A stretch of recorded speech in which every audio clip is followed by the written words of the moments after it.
Tes, oke.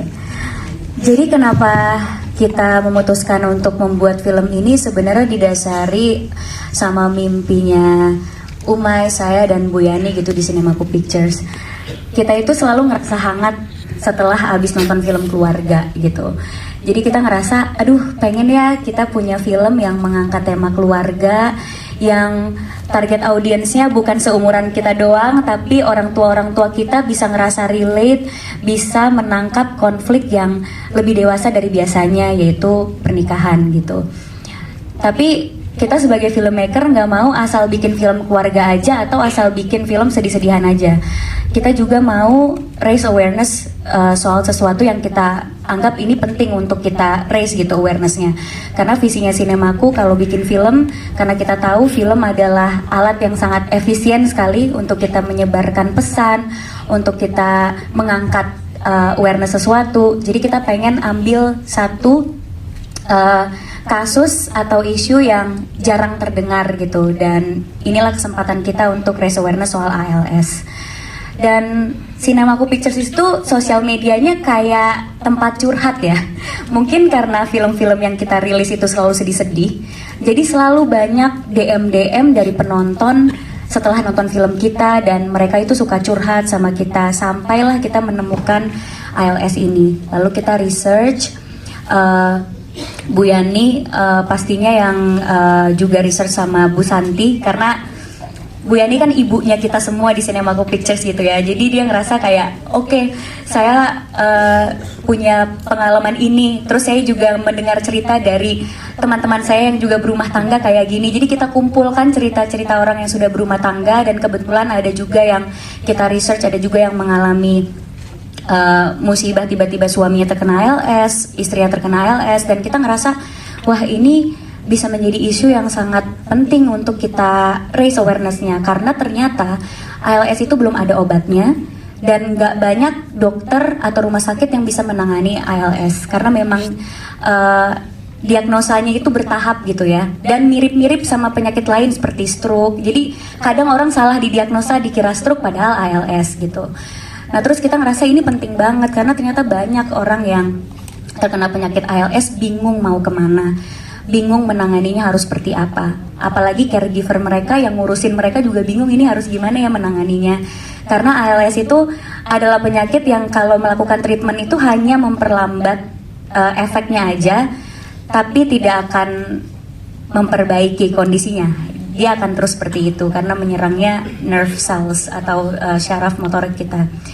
Akhirnya oke, Mai, ini kayaknya kita harus angkat awareness ini supaya orang juga tahu kalau ada ALS. Tapi gimana ya angkat awarenessnya? Karena kita nggak mau bikin film yang seakan-akan ngajarin orang atau seakan-akan kita tahu, karena kita bukan dokter, kita filmmakers. Akhirnya kita ngelihat konflik keluarga yang sering terjadi. Saya juga ngelihat nih papa mama saya gimana sih, jadi sering ngobrol sama papa ngebahas rumah tangga. Terus papa saya tuh bilang, ya dulu tuh papa kan waktu nikah belum sesukses sekarang, belum bisa kerja dengan gaji yang stabil, tapi karena laki-laki itu harus provide dan harus kuat, jadi ya mau nggak mau kerja aja. Mama nggak tahu tuh di luar papa kehujanan atau di luar papa hampir kecelakaan, yang penting pulang bawa uang. Terus saya tuh ngerasa oh gitu ya, sosok suami itu ngerasa kuat dan harus bertanggung jawab. Jadi kadang istri tuh nggak tahu suami lagi ngapain atau nggak tahu lagi kena musibah apa, karena suaminya nggak mau ngerepotin istri. Ternyata ngobrol sama semua yang ada di Cinemaku, bener katanya kayak gitu, karena laki-laki tuh harus kuat dari kecil didiknya. Kita mau angkat itu karena kita ngerasa ini juga film harus relate sama laki-laki dan harus bisa menyuarakan apa yang disuarakan laki-laki juga. Terus kalau perempuan apa ya? Oh, kalau perempuan kadang suka ngerasa kurang dilibatkan. Karena itu tadi, udah perempuan gak usah tahu deh, udah yang penting kamu tahu enak-enaknya aja. Padahal kadang, kata mama saya sebagai seorang istri, mau sesusah apapun, istri juga mau dilibatkan. Ya udah, akhirnya kita jahit informasi-informasi itu, hasil observasi kita. Jadilah Hanya Namamu Dalam Doaku, karena ketika berumah tangga, kata orang-orang yang sudah menikah, bukan kata saya karena saya belum menikah, rumah tangga itu harus ditopang bersama. Dan ketika kita mencintai orang, pasti namanya selalu disebut di dalam doa. Jadi muncullah hanya namamu dalam doaku. Wow, biasa dia jawaban dari Prilly. Itu atau cerita itu tanggung jawabnya ke penulis aja. Hayo kamu tulis yang bagus ya. Tapi kita saling diskusi. Nah mungkin karena saya sama Uma ini belum menikah, jadi kalau nulis konflik, ini bener gak sih di pernikahan kayak gini gitu kan. Jadi kita mau gak mau harus diskusi sama orang yang sudah menikah juga. Terus karena ini kita mengangkat sebuah penyakit, jadi kan kita harus konsul sama dokter. Kita juga mendekatkan diri dengan komunitas ALS juga, sampai kita bikin dokumenternya juga supaya kita paham betul apa sih yang benar, jangan sampai kita salah. Karena ini kan penyakit gitu ya, jangan sampai kita salah nulisnya. Jadi mungkin tantangannya itu menyamakan realita yang kita anggap benar ke konflik yang belum pernah kita hadapi di dunia nyata gitu. Nah terus Cinemaku Pictures itu kan kalau ngelihat penontonnya semuanya seumuran sama kita nih, Gen Z ini, ya kan Kak ya? Iya banget. Jadi bagaimana film ini walaupun secara cerita dewasa, tapi bisa mewakili hati banyak orang, bisa mewakili hidup banyak orang, bisa mewakili hati para anak-anak, bisa mewakili hati ibu-ibu, bapak-bapak, teman-teman, semuanya gitu. Itu susah loh buat aku yang Gen Z ini. Susah banget kan? Kayak gimana ya gitu ya? Sudah ada sentuhan-sentuhan Gen Z.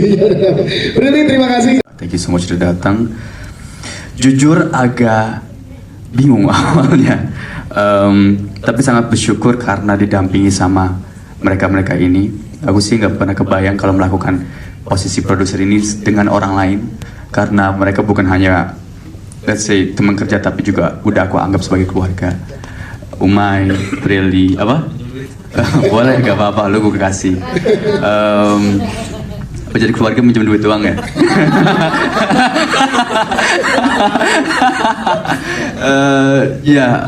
Sempat disinggung tadi sama si Prilly, emang sebagai produser kreatif di sini emang ternyata risetnya banyak banget.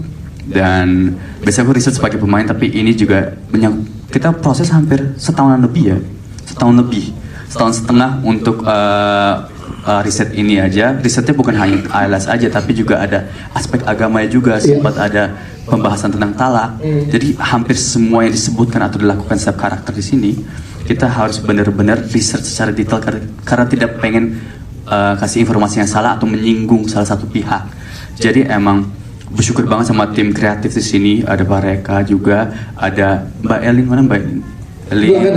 Ada Mbak Santi juga. Semua itu sangat into the story, dan emang bener, emang film ini cuma bisa Pak Reka sih menurut aku yang direct. Karena inget nggak Pak Reka pas sempat ditelepon, terus Pak Reka sempat ada pengalaman lumayan mirip sama ini, mungkin Pak Reka bisa cerita kalau mau. Dan dari sana aku okay, I'm with the right people di sini, karena nggak tahu kalau nggak sama mereka sih. Dia Brian dong, tepuk tangan untuk Brian dong. Thank you Brian. Kita ke Pak Reka. Jadi kalau saya tuh kalau bikin sesuatu berusaha masuk dulu ke dalamnya supaya kita bisa apa ya, kayak sebagai pembuat paling enggak sebelum memberikan order, sebelum memberikan apapun itu bahan diskusi atau apapun, biar saya ngerti dulu gitu kita mau bikin apa gitu, karena pendekatan itu perlu buat saya pribadi gitu. Terus waktu lagi bikin ide tentang ini, Prilly, Umay, Bu Yani dan Brian ngajak ngomong, terus kayaknya saya nggak mampu deh bikin ini gitu, karena pernah ngerasain gitu dan nggak enak.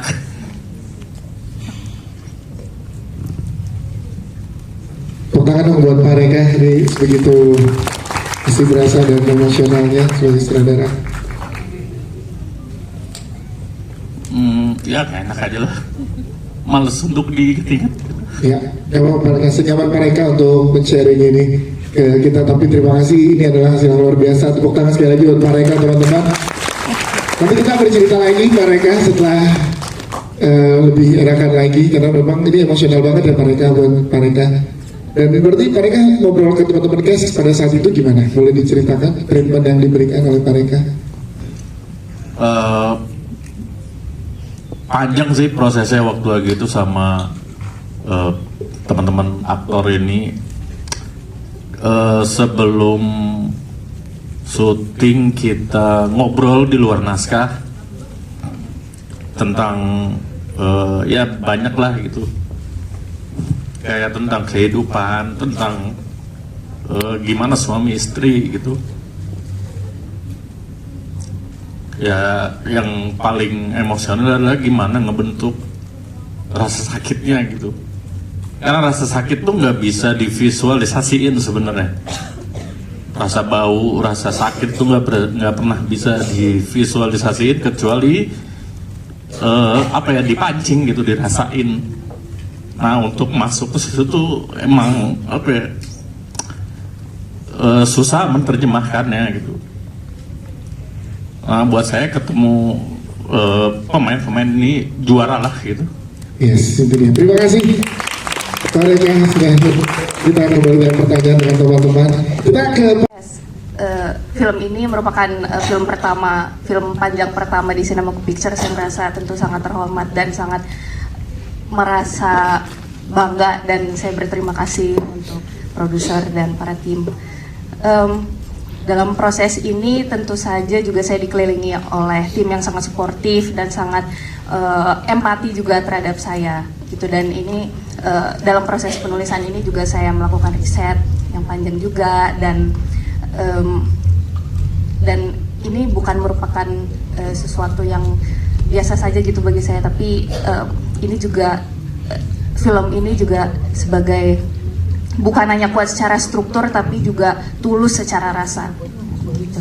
yes. Semua membuat film ini menjadi apa ya? Menjadi bebannya itu lebih mudah buat saya gitu.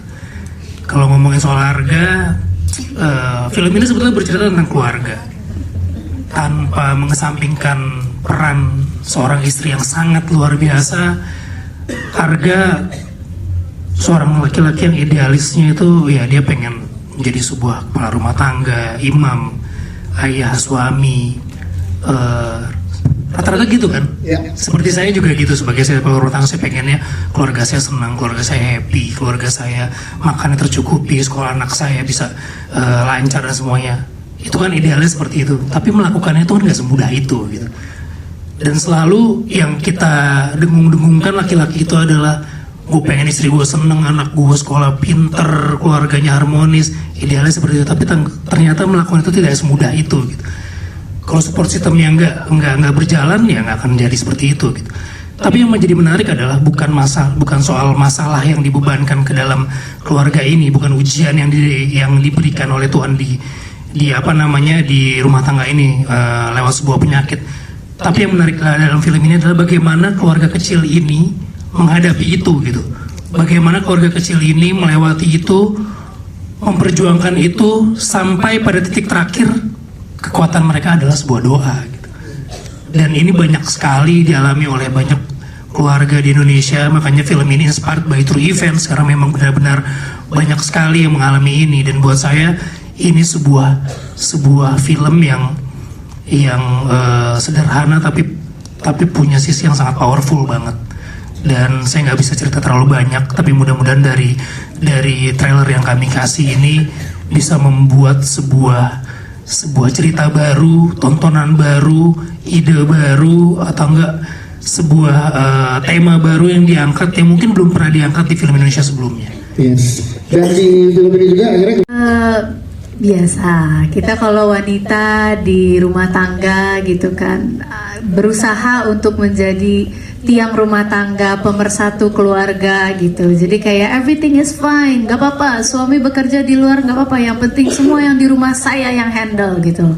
Bahkan sometimes saking kita nggak handle semuanya yang di rumah, kita malah kadang-kadang suka lupa sama diri kita sendiri, lupa dengan seharusnya kita juga bisa bahagia gitu loh.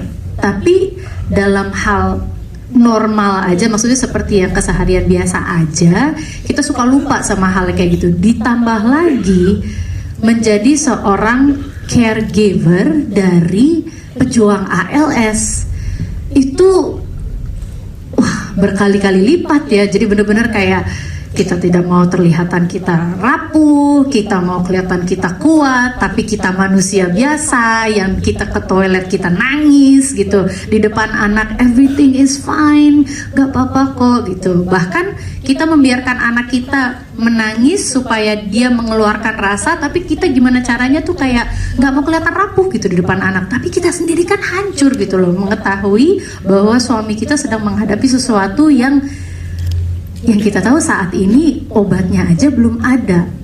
ALS ini bahkan untuk beberapa dokter masih belum bisa mendiagnosa secara langsung. Jadi kalau kita ke dokter kita ngecek kamu ALS, enggak, itu melalui beberapa tahap gitu loh. Dan di sini bahkan jadi bukan hanya mengenai penyakitnya saja, tapi juga penyakit yang terjadi di dalam rumah tangga, yaitu keretakan komunikasi, di mana suami berjuang sendiri, istri berjuang sendiri dengan segala macam cobaannya, tapi ternyata yang kita lupakan adalah komunikasinya gitu loh. Nah itu yang susah adalah pada saat kita kayak mencoba memainkan kita kuat, padahal kita lemah, kita manusia bisa. Nah itu susah banget, apalagi kayak nggak apa-apa, tapi dalam hati kita hancur gitu. Nggak apa-apa, nggak boleh nangis, nggak boleh apa, tapi kayak mata kita kan nggak bisa bohong ya gitu. Tapi nggak pengen gitu kelihatan. And for me, untuk karakter Hanggini, bahkan seorang Nirina Zubir juga belajar dari Hanggini untuk bagaimana caranya. Dan bukan hanya Hanggini, para caregiver, salut saya kepada para caregiver semua, yaitu belajarnya untuk semoga, makanya bukan hanya untuk Nirina efeknya juga, tapi kepada teman-teman yang sedang menonton juga nanti bisa mempelajari hal-hal yang seperti ini. It's painfully beautiful gitu loh. Wow, luar biasa Nirina Zubir. Marisa adalah mantan pacarnya Arga. Marisa mantan pacar yang punya urusan atau berat secara emosi yang belum selesai sampai sekarang. Nah, di sini kan bertindak sebagai dokternya Arga, dokter paliatif. Jadi dokter yang bukan hanya mengurusi atau bantu Arga untuk bikin appointment atau ngurusin fisik atau sakitnya Arga, tapi juga bantu Arga secara emosional. Kan ada istrinya. Nah, itu juga yang jadi masalah di sini. Karena jadi dokter yang berperan jadi dokter yang juga mantannya Arga gitu. Nah, dari situlah akar permasalahan yang sangat hebat antara Arga dan Hanggini timbul gitu. Nah, gimana pada saat meriset untuk jadi dokter di sini? Aduh, kita tuh aku, Kak Vino sama Prilly sama Pak Reka juga ya, kita pernah datang ke komunitas penyintas ALS gitu. Jadi di sana ngelihat bagaimana penyintas itu struggle dan bagaimana para caregivernya juga kesulitan pastinya ya gitu. Nah di situ aku juga ngobrol sama dokter yang bertindak sebagai dokter paliatif. Jadi banyak ngobrol lah di situ dan ada riset juga yang lain. Gitu. Terima kasih untuk Mbak. Ya, sebelumnya terima kasih banyak kepada Sinemaku karena bergabung di proyek ini adalah suatu hal yang sangat membanggakan buat aku. Serius, karena case-case sangat keren sekali dan aku sangat belajar banyak banget dari Om Vino, Tante Nirina, Bunda Nay, semuanya. Aku sangat bangga sekali bisa terlibat di proyek ini. Keseruan di lokasi syuting seperti apa sih, kita pengen tahu deh, karena kan kamu wah seru banget, seru kan, paling seru dia sih kayaknya ya. Maksudnya kan kita kayak bondingnya gimana gitu, ngejaga bonding kan? Bonding banget kan kakak-kakak gitu yang ada di sini kan, kakak-kakak kamu nih ya nanti ya, kita pengen tahu kamu bondingnya gimana dengan kakak-kakak yang ada di sini. Sama kakak Brian gimana? Kakak-kakak tes, kakak-kakak produser gitu. Boleh ceritakan gimana keseruan di tempat syuting? Jujur seru banget.